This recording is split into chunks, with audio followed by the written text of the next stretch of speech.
And so one of the reasons why we started with that exercise, one is to get us into the space of when this is happening. But one of the best ways to deal with it is to be separating out what we're thinking and what we're feeling. So actually I've got a handout here that has a three-step process that's under get in the right frame of mind. So before you respond. And so the first thing is breathe. And it's for some of this racing heart thing, the tightness of the stomach, that if you actually take 2 abdominal breaths, and let's just stop for a second because a lot of times we don't do abdominal breaths. We breathe everything from up here. So everybody would just put your hand on your belly, and then what you want to do is breathe so that your belly actually raises when you inhale. So go ahead and try that. And then exhale and let it come down. And it's talking about two of those completely. So breathing in and out. And I don't know about you, but given what we're talking about and imagining here, that even made me feel better right here, and nothing's happening right here, right? So it really brings down our heart rate and can relieve some of that anxiety. I'm calling this 3-step thing the BTF. So you may have BFFs, but this is the BTF. So the first thing is breathe. Right? The second one is think.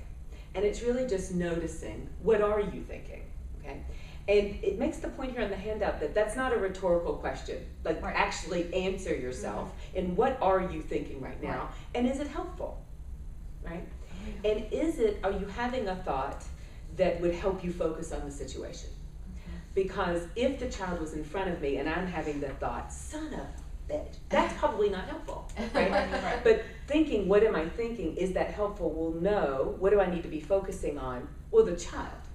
Right? That can just help my thoughts come back to the situation at hand. So it's first noticing your thought, which also brings you back to the current moment. So if you have all of a sudden, catapulted yourself into the future in which you have somehow, made it so that they never slept there again, and made sure that they, never had anything. You've already gone into the future. You are no longer here with your child, with the child that you're talking to. And so even just noticing your thought, even just by the act of noticing your thought, you've brought yourself back here. And the child that you're talking to needs you here. So that pause to really notice the thought and answer yourself, what am I thinking, can really bring you back into the moment if you've temporarily gone into the future or the past.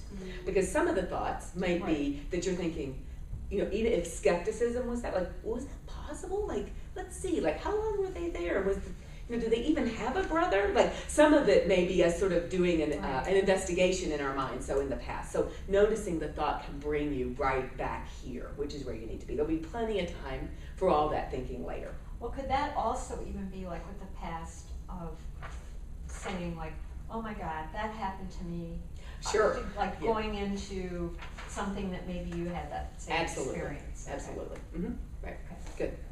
And then the last one of BTF is feel. So what am I feeling right now? Now, one of the thoughts, if you're having an overwhelming feeling, is to ask yourself if you could delay the feeling. So in some of the times where I've been the most overcome by emotion, I've found that can actually work pretty well. To say, feeling panicked right now isn't going to help me, but I can feel panic later. Right now I can't, which can just be a way of saying, I don't have to not ever panic, but right now I'm just going to postpone that feeling experience, But it's actually noticing your feeling, and it makes it much less likely that you're going to act out of it in a way that creates the response you didn't intend. And the goal here really is not to become mute, but to make sure, because the child's going to be watching you carefully, verbally and non-verbally, to make sure that whatever your message is what you mean, And the first thing is get yourself in the right frame of mind, all right? So breathe, that's the B. Think, notice your thoughts, that's the T. And then F, notice the feeling, that's the F. So BTF. This is a really standard thing if anybody's ever been exposed to any cognitive behavioral techniques. This is a really well-established technique in that realm that really helps people with all sorts of overwhelming emotions. So it's something that works a lot, really common. You may have run across it before. All right. In reflecting on this now, this sort of BTF thing, can you because this works no matter what the situation is, right? So the most recent time I had to use it was I was late to something in which I was teaching a workshop, and I was late because I misunderstood where the address was. So I got into the car, put it in my GPS, and realized, oh no, I have completely underestimated how long it's going to take to get to this place, and there is no way I'm not going to be 20 minutes late, right?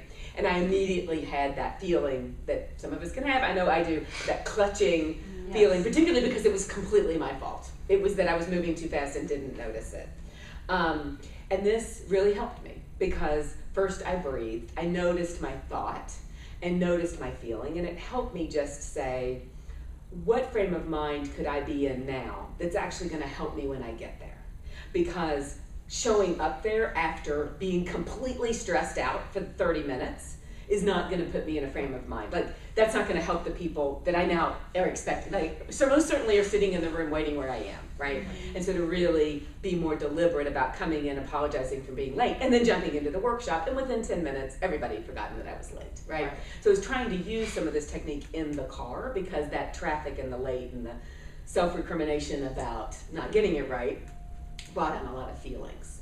So I don't know if anybody's had an experience recently where just life has brought on a strong feeling, and either you used some of this and it worked, or you didn't, and you sort of could imagine if you did how it might have changed it for you. Does anything come to mind that somebody could share about something that brought on a strong emotion? I was late for a final exam. Ooh. About 20 minutes, in fact. And usually I would probably not do a BTF technique, but in this case I was able to, and I just thought, well, it wasn't going to take me, the full time to finish it anyway. Just walk slowly, drive carefully, and it's not going to do me any good to get in an accident and miss it completely.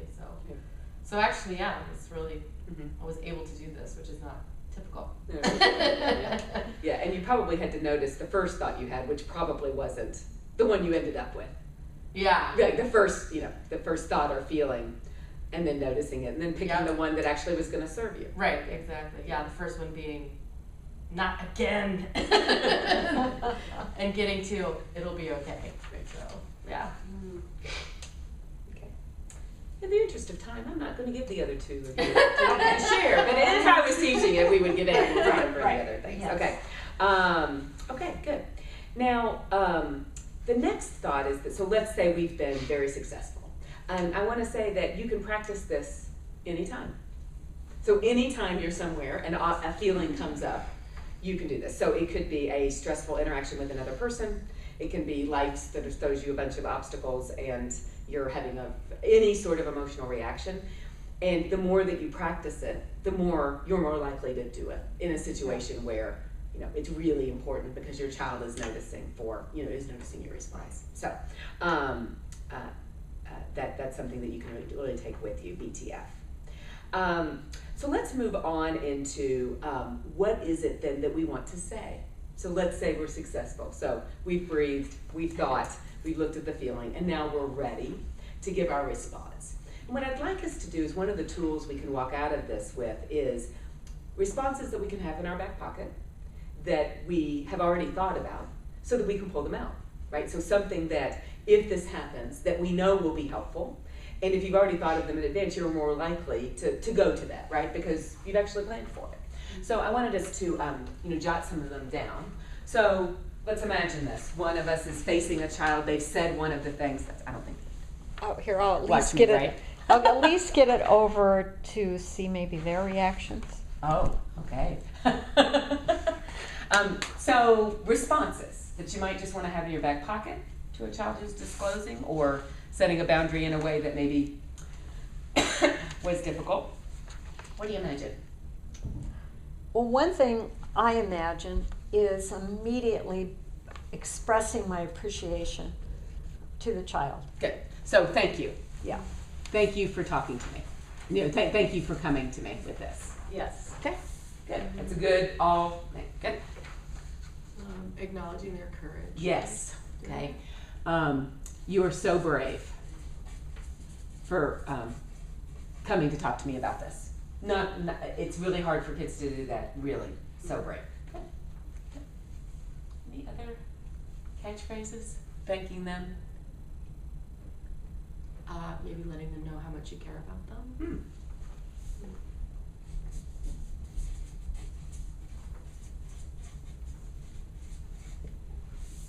I don't know how to put this into words, but something about the time frame, in the sense that this isn't a rushed kind of conversation. Not saying it in that way, but that, you know, that we can take as much time as you need, that it's not pressured or forced, or that you've got to tell me all this right now.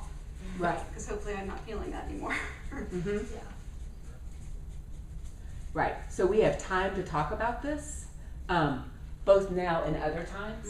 And also, a lot of times kids will send out that first feeler when it feels a little safer because there's not time to talk about it, right? Right. So you're on the way to somewhere, Right. And then they say something, and you're almost to Aunt Susie's house where there's a big family event, right? Okay, and so that would be typical. So this whole thing about, you know, all of these would be good. Thank you so much for talking to me. It takes a lot of courage to do it. I really care about you, and we have lots of time to talk about this. I'm so glad you brought it up, and either making a time or just telling them that there will be a time. It may be important to tell them also, though, that they'll be in somewhat control over that, right? So it's not like, and the time will come later where I'm going to become the inquisitor and you know, grill you about this, right? But we'll have time to talk about this when it feels like when it's feeling like the right time to you or something, right?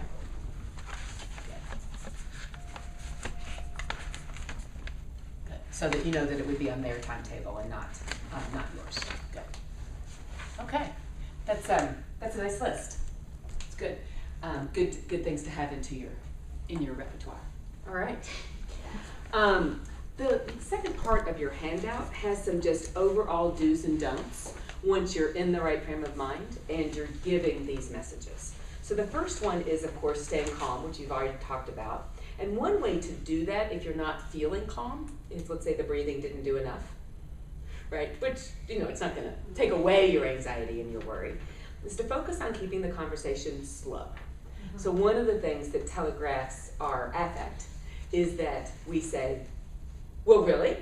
And so, where were you? Where were the parents? And like, what do you mean you weren't doing it? You know, and then there's another question, and then they're like, whoa, whoa, whoa, and then they shut down, right? So part of it is pausing between questions, allowing them that a lot of times kids will not be thinking about things in the order that we would. Right, so that our order of wanting information wouldn't be in the order in which they would be telling you. Because what's important to us wouldn't be necessarily the most important thing to them. So in the example here where there's a sleepover and somebody leaves the door open, to them the most important thing might not be, you know, where were the negligent parents, but is something going to happen that's going to make me not invited to be at a sleepover again, right? That would be the most important thing. So if they're listening to your response through that lens, and you're trying to get information, you can really be at cross purposes, and you can shut the child down. As much as possible, you want to invite more information. So slowing the questions down allows them to give you information in the order that they're going to get it. It's not, as you all pointed out, it's not likely to be one conversation where you get it all the way to the end. Right, you're gonna get a picture over a course of time. So keeping the conversation slow and try to keep your tone of voice even. Don't question their narrative. All right, so when they're trying to tell you, are you sure about that? Maybe you misunderstood. Those kinds of things. They basically say, maybe you're wrong about that. That's one thing that's gonna have them retreat. Okay. I really like the last one because it's don't judge and don't lovingly criticize. Okay, so here's some nice examples. Why didn't you tell me this sooner? Yeah. Right? So it's out of the best of intentions, right? But you're basically saying, what's wrong with you? I'm not gonna hear this about you should have told the counselor right away. Like with the, you should have gone and told the parent. Where was whoever was supervising the 4-year-old? Why didn't you go find them, right? I could have stopped this a long time ago if you had told me. All right, those are all criticisms of it. Not in if there's an instructional piece that you're gonna wanna do later, to make sure that they respond in a safer way. The time that they're telling you something difficult that happened is not the time. right? Right. So part of it is, if you want to teach to a behavior, there'll be a time for that, but it can't be at the same time that you're listening to them telling you something that's happened. So you can't conflate those two and put those in the same space.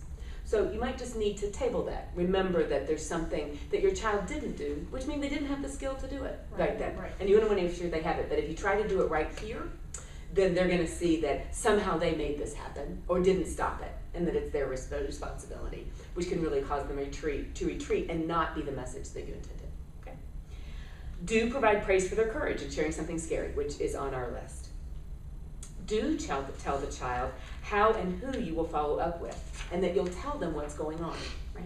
So if the next step is that, in your case, that you're going to go tell your spouse about what he said, right? Because it's about the ex-wife and the mother who has custody. It's important to be straightforward with the child about it. In order to keep you safe, this is my next step. And I'm going to tell you then what happens after that. So if you're going to go talk to whoever's supposed to be supervising the spinny chair, wherever they were, right? To tell them that, and I'm going to come and tell you that, because they may have all sorts of worries about repercussions, about what then that adult might come and do with them, or is that going to sever a relationship and those kinds of things. So better just to be transparent and to tell them, I'm going to tell you when I'm talking to somebody and what happens, right? To keep that transparent so that they're not too worried about that. And they may be worried, but at least they won't be worried about something that's not happening, right? They would only be worried about the repercussions of what's actually happening. But if you don't tell them, they could be worrying about you putting it in the newspaper, or on Facebook, right? As opposed to being worried about, oh, I wonder what that's going to mean when you tell dad, or you tell the daycare provider, or you tell the sleepover parents, right? So better to focus them in and tell them what's going to happen, and that you'll tell them that, right? So that they're not inflating it beyond what's actually happening. So how do you address their worry, though? Because, I mean, we know that they're possibly worrying, but how do we address that? Right. What do we say to that? Right. And I think a lot of this is particular to the situation, but to reassure them that every adult that was involved in it, whether it was the parents, their concern is that everybody be safe. So of course, so in your scenario, of course the parents would want to know if their son was doing something that made people uncomfortable. That's only going to be helpful to the parents and to the boy, right? So that all the kids are kept safe, right? And that's the number one concern of everybody. Now, some of these are trickier than others, because if you're dealing with a situation where you're the stepmother and there's a chronic, situation, what's going to happen with the mom? And I don't know in the situation if reassuring them that if she's losing control, of course she's going to want help with that, is reassurance you can give or not, right? right. But the bottom line is that the most important thing is that they're safe all the time, and that we've got to come up with a plan that keeps you safe all the time. And all the adults, that's the adult's job. And the adults have to talk about it when it's not, so that it can be, because that's what you and every kid deserves. And that's sort of the bottom line, that all the communication is going to be in the service of that, which is also educating them about that fact, right? If they have any question about what the most important thing is. That the child was the one who was failed if they were felt unsafe. They didn't create that happening. And so the adults need to take care of that, so it can't happen again. Good. So is the final piece of this, what I'd like to do is, if you two would pair and you two pair, and I'd like us to do this exercise. So we're going to go back to our original scenario. And what's going to happen is, when it's my turn, is that I'm going to read it to Martha, who's going to be imagining that a child she cares about is saying this to her. And she is going to, in a quite self-conscious way, practice BTF. So she's going to take 2 breaths. She's going to notice what she's thinking and what she's feeling. And then she's going to respond. And then once that feels complete, because it may be that when she responds that in my character as a child, I somehow respond back. So as soon as it feels sort of done, then reverse the role so that we have a chance to practice that once. Okay? All right, let's go ahead.